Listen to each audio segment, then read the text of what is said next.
আসসালামু আলাইকুম। Hello guys, আমি আপনাদের প্রিয় SM শাওন খান। আছি আজকে গাইবান্ধা জেলায় রেল স্টেশনে। তো আমার সাথে আছে আমাদের বিখ্যাত ছায়াঘর পারভেজ ভাই এবং আমাদের গুরু। তবে আমরা তাকে একটু তাকে দেখবো। তো ওই যে আমাদের বিখ্যাত ছায়াঘর, তবে আমরা তাকে দেখলাম। তো সে মরার জন্য এখন রেল স্টেশনে আসছে, সে এই পাশ দিয়ে যাচ্ছে।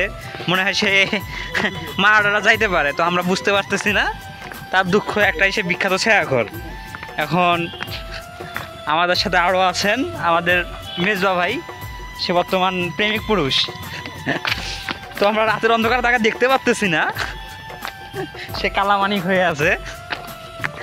তো আপনারা আমাদের সঙ্গেই থাকুন, আরও দেখতে পাবেন আমাদের নতুন নতুন ভিডিও।